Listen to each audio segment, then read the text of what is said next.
केडीएमसीच्या निवडणुकीमध्ये भाजपनं खातं उघडलंय। भाजपच्या उमेदवार रेखा चौधरी आणि आसावरी नवरे बिनविरोध निवडून येणार असल्याची माहिती आहे। दोन्ही महिला उमेदवारांच्या विरोधात उमेदवारी अर्ज न आल्यानंतर आता छाननीनंतर त्यांना बिनविरोध घोषित केलं जाण्याची शक्यता आहे।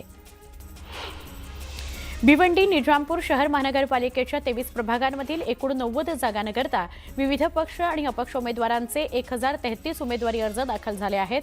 मनपा निवडणूक विभागाकडून मंगळवारी ही माहिती देण्यात आली आहे। उमेदवारी अर्ज भरण्याची वेळ दुपारी संपल्यानंतर जळगावामध्ये रात्री महायुतीची अधिकृत घोषणा करण्यात आली आहे। आमदार सुरेश भोळे यांनी रात्री 8 वाजण्याच्या दरम्यान पत्रकार परिषदेमध्ये महायुतीची घोषणा करत जागा वाटपाची माहिती दिली। उल्हासनगर महापालिका निवडणुकीमध्ये बसपानं एंट्री घेतली। उमेदवारी अर्ज दाखल करण्याच्या शेवटच्या दिवशी पक्षाच्या 21 उमेदवारांनी आपले उमेदवारी अर्ज दाखल केले।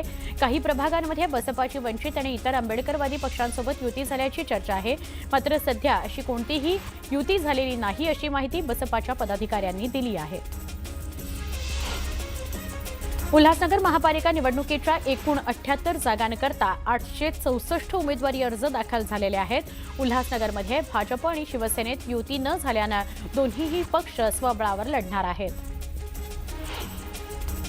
आपल्या मुलीसाठी तिकिटाची मागणी करणाऱ्या वनिता बनेंना नुकताच मायनर अटॅक आला। त्यांना भाजपकडून तिकीट नाकारण्यात आलं। त्यांच्या रुग्णालयात उपचार सुरू आहेत। मंत्री प्रताप सरनाईक यांनी त्यांची भेट घेतली।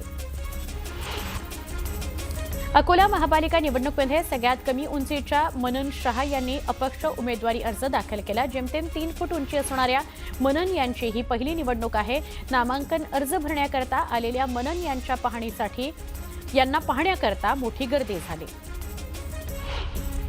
अहिल्यानगर महानगरपालिकेचे माजी महापौर भगवान फुलसुंदर यांनी शेवटच्या क्षणी शिवसेना उबाठा पक्षाला रामराम ठोकला। राष्ट्रवादी काँग्रेसमध्ये प्रवेश केला। राष्ट्रवादी काँग्रेसकडून भगवान फुलसुंदर यांच्या पत्नीला उमेदवारी देण्यात आली। उपमुख्यमंत्री एकनाथ शिंदे यांच्या शिवसेनेनं उत्तर मुंबईत भाकरी फिरवली। आमदार प्रकाश सुर्वे यांचा मुलगा राज सुर्वे यांचा पत्ता कट झालाय। वॉर्ड क्रमांक 5 मधून माजी नगरसेवक संजय घाडी, 4थ्या वॉर्डमधून मंगेश पांगारे तर वॉर्ड क्रमांक 3 मधून प्रकाश दरेकर यांना उमेदवारी देण्यात आलेली आहे। मीरा रोड महापालिका निवडणुकीकरता उमेदवारी अर्ज दाखल करून बाहेर येताच उमेदवाराचा अचानक मृत्यू झाला। जावेद पठाण असं मृत उमेदवाराचं नाव आहे। प्रभाग क्रमांक 22 मधून राष्ट्रवादी काँग्रेसकडून त्यांनी उमेदवारी अर्ज दाखल केला होता।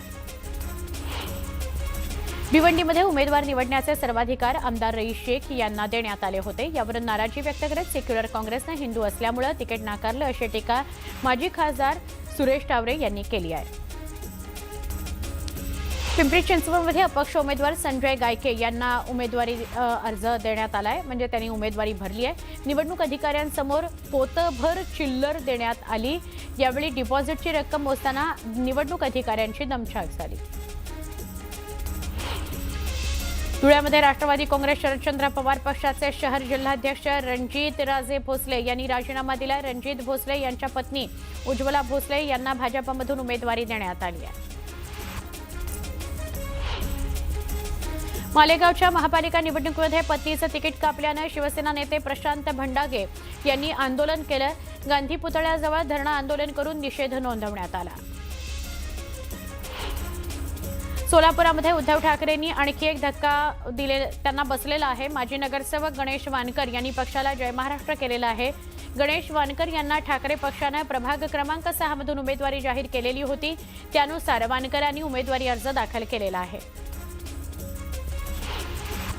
उद्धव ठाकरेंची साथ सोडून कडवट शिवसैनिक आणि माजी आमदार महादेव बाबर यांनी अजित पवारांच्या राष्ट्रवादी काँग्रेसमध्ये प्रवेश केला होता। मात्र मुलाला उमेदवारी न मिळाल्यानं ऐनवेळी महादेव बाबर यांनी पुन्हा उद्धव ठाकरे यांच्या शिवसेनेमध्ये प्रवेश केला आणि त्यांच्या प्रसाद बाबर यांना ठाकरे गटाकडून एबी फॉर्म देण्यात आलेला आहे। सांगली महानगरपालिकेमध्ये राष्ट्रवादी काँग्रेस स्वबळावर लढणार आहे। 33 जागांवर राष्ट्रवादी काँग्रेसच्या उमेदवारांनी अर्ज दाखल केलेला आहे। सर्वाधिक जागा राष्ट्रवादी काँग्रेसच्या निवडून येतील, आम्हाला घेतल्याशिवाय सत्ता स्थापन करता येणार नाही असा दावा संजय काका पाटलांनी केलाय। पिंपरी चिंचवडमध्ये माजी नगरसेवक शेखर चिंचवडे भाजपमधून बाहेर पडलेत। भाजपला रामराम करत शेखर चिंचवडे यांनी राष्ट्रवादी काँग्रेसकडून उमेदवारी अर्ज दाखल केलाय। मुलीला उमेदवारी न मिळाल्यानं अटॅक आल्याचा दावा वनिता बने यांनी केलाय। मीरा भाईंदरमध्ये भाजपकडून मुलगी श्रद्धा बने यांना तिकीट मिळालं नाही, त्यामुळे आईने धसका घेतला। अकोल्याच्या पातूर तालुक्यातील चिंचखेड शिवारात बनावट दारू निर्मिती करणाऱ्या कारखान्यावर धाड टाकत कारवाई करण्यात आली। या कारवाईमध्ये दारूचे 550 बॉक्स जप्त करण्यात आले। पोलिसांनी यावेळी तब्बल 35 लाखांचा मुद्देमाल जप्त केला।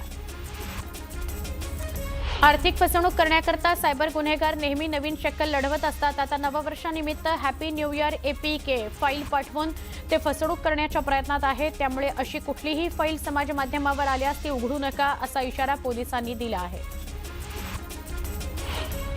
मोखाडा तालुक्यातील मौजे खोच शिरसोनपाडा इथल्या जमिनीच्या 7/12 उतार्यावर खोटी नावं नोंदवण्यात आल्याचा आरोप करण्यात आलाय। यावेळी शेतकरी अर्जदार राजू भाऊ मालक आणि त्यांच्या पत्नीनं मंगळवारी नायब तहसीलदारांच्या दालनात अंगावर रॉकेल ओतून घेत आत्मदहन करण्याचा प्रयत्न केला। त्यामुळे तहसीलदार कार्यालयामध्ये खळबळ उडाली। प्रसंगाचं भान राखत सतर्क कर्मचाऱ्यांना वेळीच हस्तक्षेप केला आणि शेतकऱ्याच्या हातात जी माचीस होती ती हिसकावून घेतली, म्हणून मोठा अनर्थ टळला। यवतमाळ जिल्ह्यामध्ये वाढत्या वाहन चोरीच्या घटनांना आळा घालण्याकरता स्थानिक गुन्हे शाखेनं धडक मोहीम हाती घेतली आहे। एका सराईत गुन्हेगाराला अटक करण्यात आली आहे। 5,20,000चा मुद्देमाल हस्तगत करण्यात आलाय। कर्जाची परतफेड न केल्यामुळे महिलेची गळा चिरून हत्या करणाऱ्या आरोपीला पंतनगर पोलिसांनी अटक केली आहे। 25 डिसेंबरला घाटकोपर पूर्वेतील रायझिंग सिटी परिसरामध्ये 41 वर्षाच्या महिलेची हत्या करण्यात आलेली होती। अकोल्याच्या मूर्तिजापूर शहर पोलिसांनी अवैध औषधांचा साठा जप्त केला। लाखो रुपयांच्या मुदत संपलेल्या औषधांसह एकाला ताब्यात घेण्यात आलं।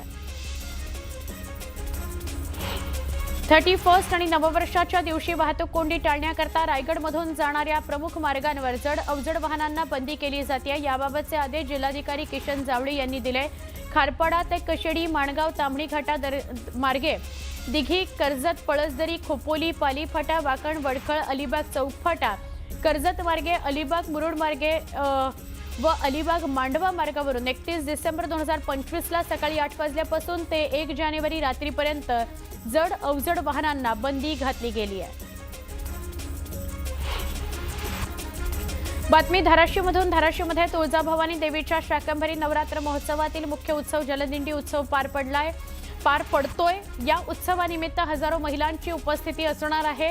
नववर्ष आणि नाताळच्या सुटीमुळे तुळजापूर मंदिरात आधीच गर्दी आहे, त्यात आता शाकंभरी नवरात्र उत्सव, त्यामुळे मंदिर संस्थांना VIP दर्शन बंद करण्याचा निर्णय घेतलाय। मंदिर संस्थांनी तसं परिपत्रकच काढलंय। दारूबंदीच्या मुद्द्यावरून धाराशिवच्या दहिपळ गावातील महिला आक्रमक झाल्या। शेकडो महिलांनी जिल्हाधिकारी कार्यालयावर दारूबंदी करावी या मागणीकरता धडक मोर्चा काढला। प्रशासनानं 2 तारखेपर्यंत निर्णय नाही घेतला तर गावात ग्रामसभा घेऊ, आंदोलनाची पुढची दिशा ठरवू, असा इशारा संतप्त आंदोलक महिलांनी दिला।